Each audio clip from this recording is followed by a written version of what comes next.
Baiklah, Assalamualaikum warahmatullahi wabarakatuh. Saya Muhammad Ridho, NIM F1 F119054. Di sini saya akan mencoba menjawab pertanyaan nomor 1 untuk pertanyaan UTS Metaphor. Yang dimana soalnya yaitu, jelaskan sekurang-kurangnya 3 teknik dan strategi baru yang banyak berkontribusi dalam penemuan obat, dan berikan contohnya. Baiklah, sebelum membacakan strategi atau teknik penemuan obat baru, di sini desain obat mengacu pada penggunaan rasional yang merupakan proses inventif untuk menemukan kandidat obat baru. Berdasarkan studi literatur yang saya dapat, CADD atau Computer Aided Drug Design adalah salah satu alat yang kuat untuk desain senyawa baru. CADD memanfaatkan pengetahuan yang ada tentang reseptor atau inhibitor yang dikenal untuk pengembangan obat baru. Baiklah, masuk ke strategi atau teknik penemuan obat baru. Antara lain, yaitu yang pertama ada Ligand Based Drug Design atau LBDD, atau desain obat berdasarkan ligand. LBDD adalah penemuan desain obat berdasarkan senyawa yang diketahui berkaitan dengan target atau biasa disebut ligand. Teknik ini dimanfaatkan dalam pengembangan obat flu burung dan juga kanker payudara. Penggambarannya seperti pada morfologi dan fisiologi makhluk hidup. Misalkan contohnya pada saat SD. Dulu kita telah belajar bahwa burung kan bisa terbang karena memiliki sayap. Ikan juga bisa berenang karena memiliki sirip. Dan katak bisa melompat karena memiliki kaki. Nah, metode LBDD ini menganalisis bagian-bagian penting dari sebuah senyawa yang diprediksi memiliki sifat kimia tertentu sehingga dapat berinteraksi dengan reseptor. Pada pembuatan obat dengan metode LBDD, ada 2 metode yang juga digunakan, yaitu Pharmacophore dan HKSA. Pharmacophore melakukan pencarian di bagian mana yang berperan dalam senyawa tersebut. Kita berperan di sini maksudnya berperan dalam bereaksi dengan reseptor.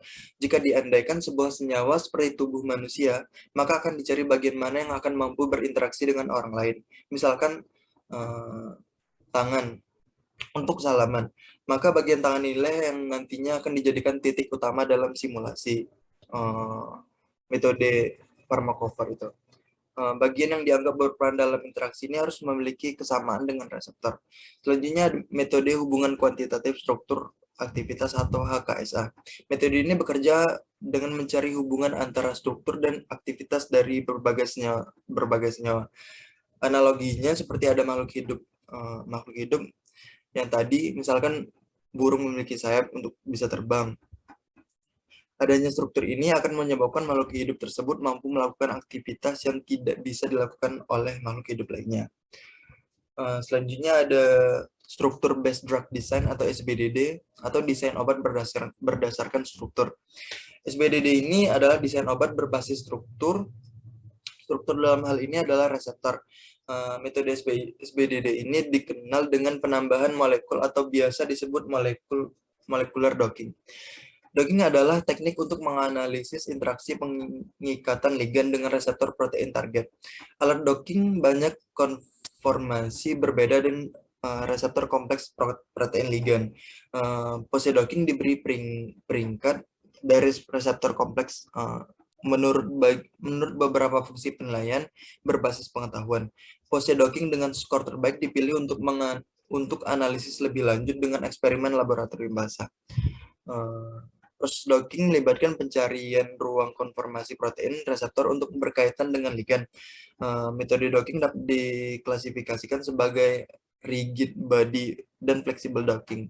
Dalam rigid body docking ini, atom-atom dari protein reseptor dijaga tetap, sedangkan atom-atom ligand tetap bebas bergerak. Sebaliknya, pada flexing docking, baik ligand maupun atom reseptor dapat bergerak. Docking fleksibel akan meniru lingkungan biologis dengan cara yang lebih baik daripada docking rigid body. Namun untuk docking yang fleksibel, ruang konformasi dari reseptor dan ligand harus dipertimbangkan dan seluruh proses akan membutuhkan daya komputasi yang besar. Tujuan akhir dari setiap proses docking ini adalah untuk menghasilkan pose merapat dari protein reseptor dan ligan dengan energi maksimum. Metode ini sangat bermanfaat dalam menginvestigasi mekanisme kerja suatu obat seperti obat jantung, kanker, maupun diabetes. Yang terakhir ada de novo design atau rancangan obat rasional. Dalam pendekatan ini, informasi struktural dari pengikatan protein reseptor digunakan untuk mengembangkan struktur ligan yang mungkin dapat masuk ke rongga pengikatan protein reseptor. Pendekatan ini mempertimbangkan fitur struktural dari daerah hotspot protein target ke kelompok fungsional ligan lainnya. Mula-mula kerangka dasar protein ligan dibangun dan dibiarkan berlabuh ke situs pengkaitan protein target. Kemudian kelompok dan atom lain ditambahkan ke ligan yang sudah ditambatkan ke wilayah hotspot protein target. Informasi kimia ligan memainkan peran penting dalam proses ini. Baik, sekian untuk nomor 1. Terima kasih.